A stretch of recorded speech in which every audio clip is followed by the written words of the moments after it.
What we're riding is the Benelli Leoncino 800. This is the trail version. So we'll know in a bit uh, kung ano yung performance niya. Like what the dealership mentioned, may iba yung torque nito. Dumadamba. And yeah, na-experience ko. May konting release ka lang sa clutch, dadamba siya. So kailangan maayos ang pagtimpla mo sa clutch nito. One thing that I appreciate dito sa scrambler ng Benelli, which is the Benelli Leoncino 800 Trail, is yung position niya.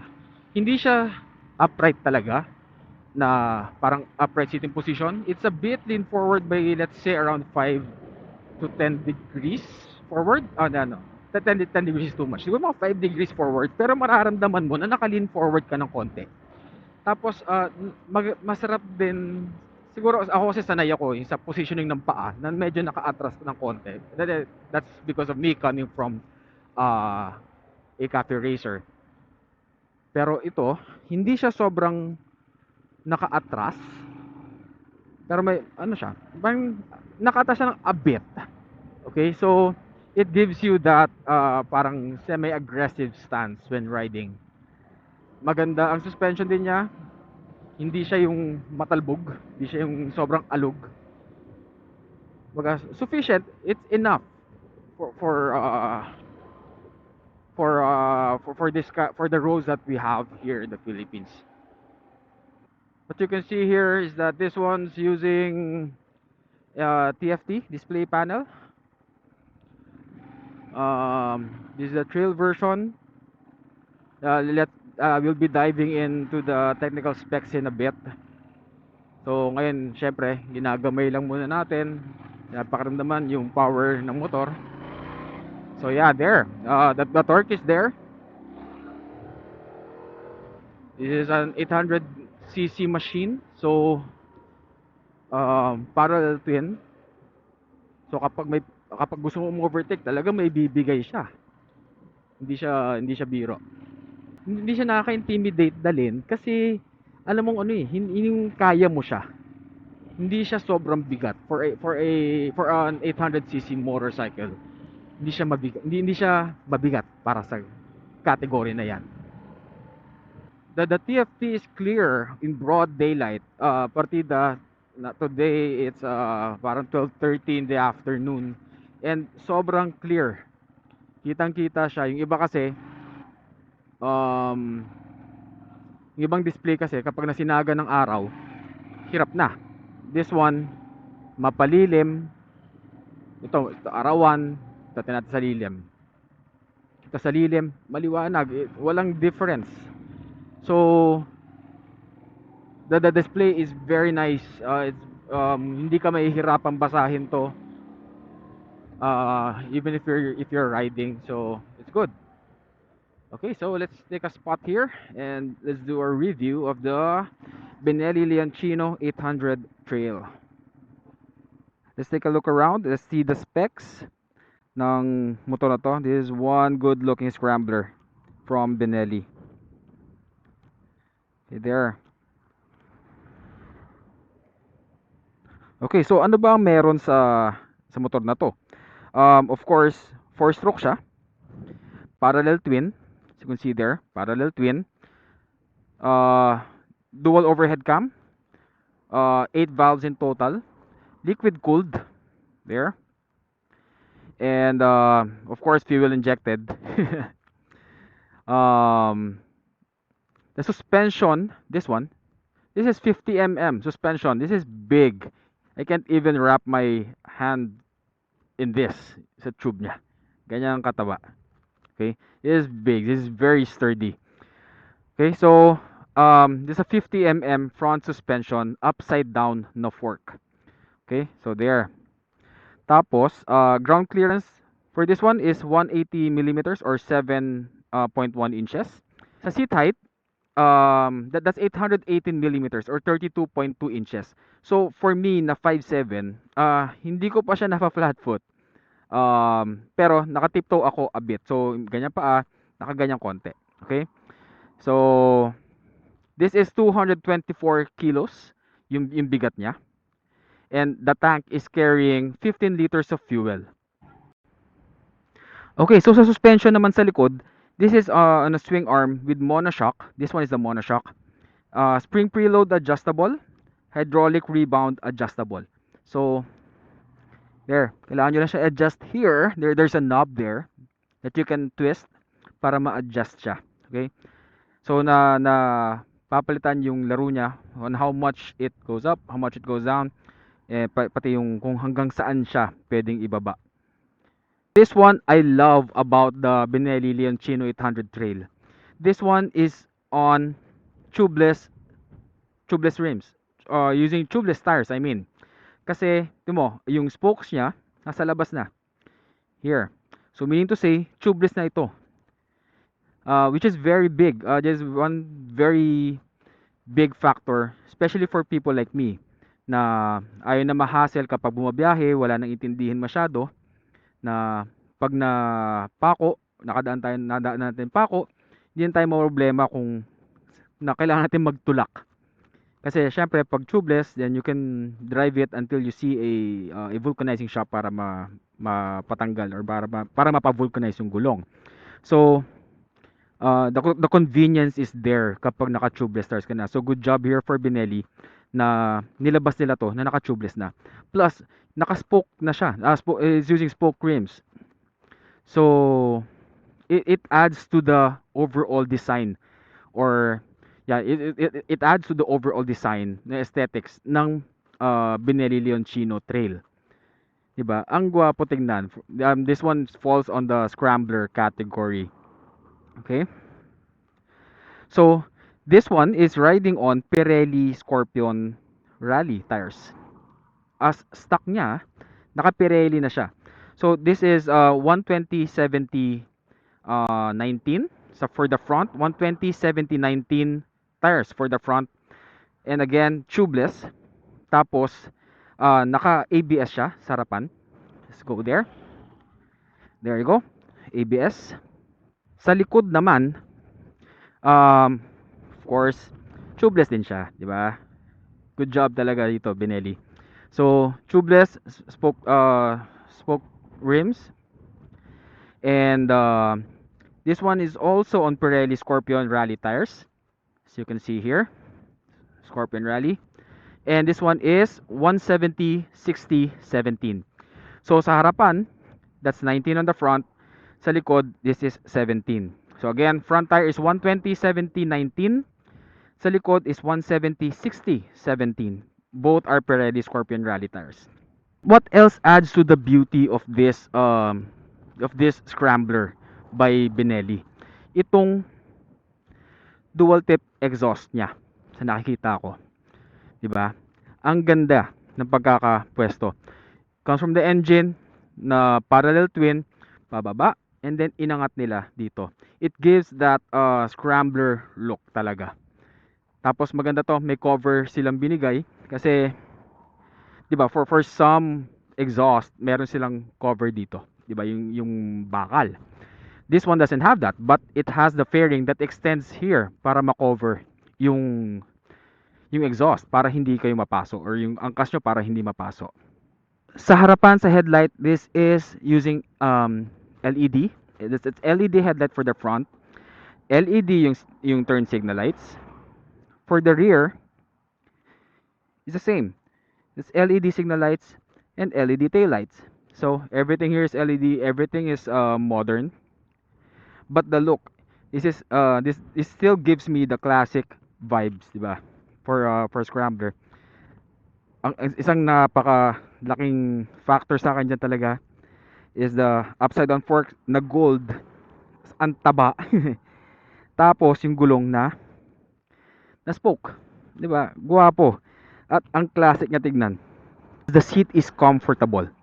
Makapal ang padding niya. Here, as you can see, kung gaano binababa ng kamay ko. So there, makapal ang padding niya.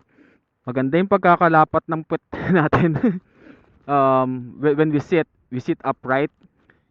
Hindi tayo nakayuko, which is normal naman sa mga, yung nakayuko is for the cafe racer. For scrambler, upright position ng pagkakaupo natin. So makita nyo dito, straight siya, hindi siya yung pababa, 'di ba? For the pillion, comfy rin siya, oh. Makapal yung padding niya.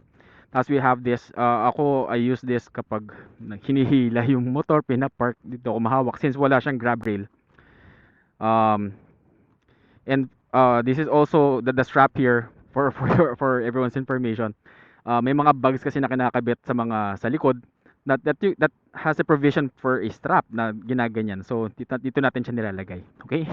Just a small info. Tapos it has this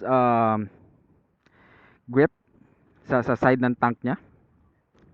So this one is plastic. Okay? Plastic. There. Yung iba kasi ginagamit nila rubber. So what we have here out from the factory or out from the dealership is a plastic side tank grip. Tapos of course the trail here and the Benelli logo. So there. Fuel tank there. Just simple up down basic. Now let's go to the side. So the clutch lever is adjustable. So good job here Benelli for providing an adjustable clutch right out of the dealership. Adjustable brake lever. So there.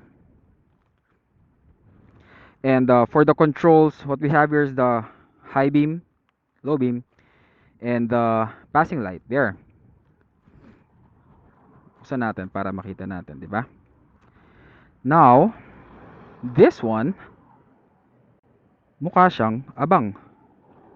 Kasi walang umaandar or wala nagbabago when I press it. So, it looks like abang lang din siya. This one is the turn signal light, left, right, busina, beep beep. So here's the enter button to go to the menu of the LCD of the TFT display panel. This one is to go up. This one is to go down. And ito yung back. Alright? So, I don't know if it's good for you. Or for me siguro, I think it's better kung nasa isang side lang siya. Kung lahat nasa left side, I think it would be a lot easier.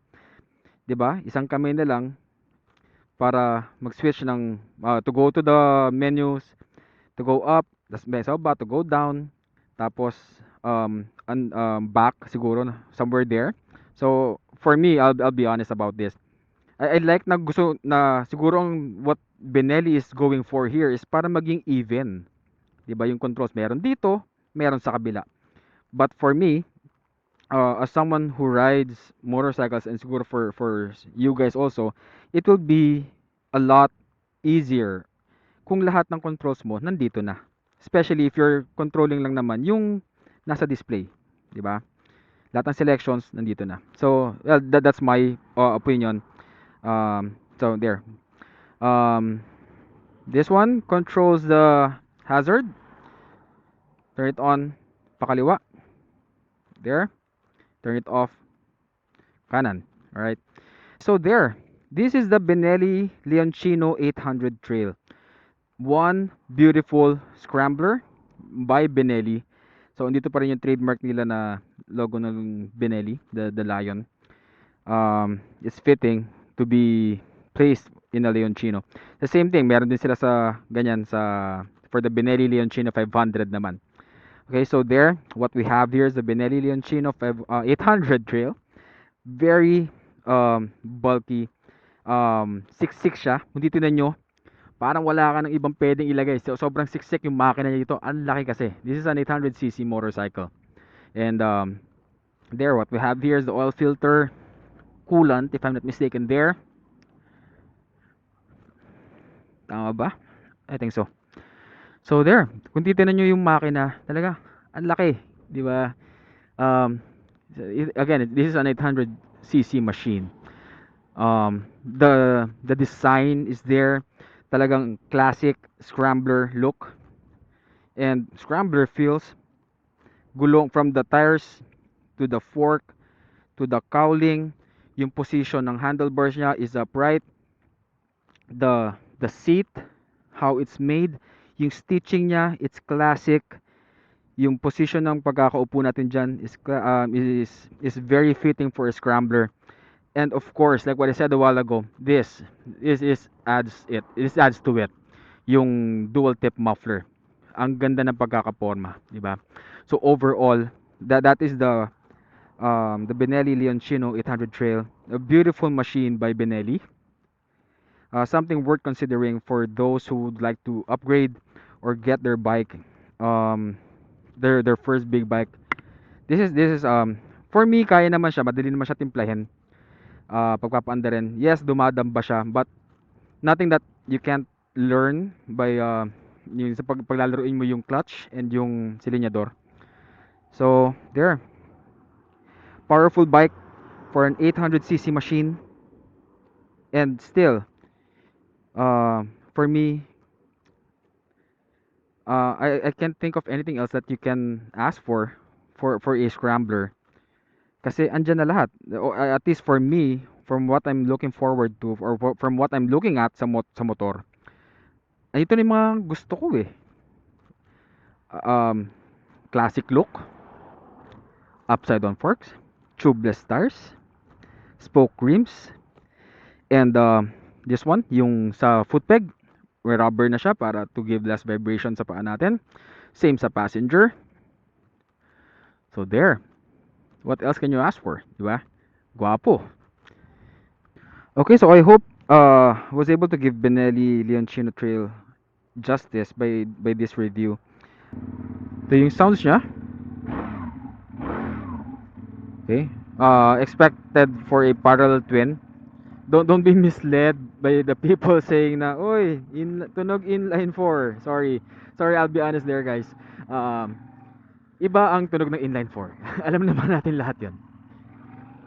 May may may sipol siya, pero that that that's for a parallel twin. Okay? I don't mean to bash anyone na saying na yung mga nagsasabi na tunog inline 4. There's a very big difference. Iba ang inline 4, iba ang parallel twin, iba ang V-twin, iba ang 3 cylinders. Yung mga tunog nila, those are distinct. Um, so for me, kahit parallel twin siya, maganda ang tunog niya. But it's not, pero hindi siya tunog inline 4. Let me be clear on that, okay? So, yung tunog nito, brusco. Yan, para sa akin. Partida naka-stock muffler pa siya. Okay, so if you're gonna ask me, is it worth it bilhin to? For me, yes. For me, yes. Especially if you're into the scrambler, if you're into scrambler bikes, yung looks niya na classic, then definitely it's worth it. Kasi one, it has the power already. 800cc na siya. Tapos naka-upside down fork na siya.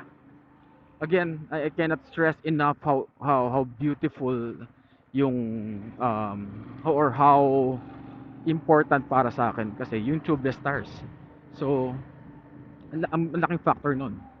Kaya that's one of the biggest plus factor agad para sa akin eh. So, for me, worth it ba? Definitely. Why not? If I have extra cash to shell out, then definitely. What's gonna be holding me back in buying this, di ba? Parts availability, meron. Kasi ang dami ng Benelli dealership dito sa atin sa Pilipinas. So parts are there, and definitely naman siguro kapag walang available parts sa dealer, they can refer you to one or they can order it for you. So hindi ka mahihirapan for its price.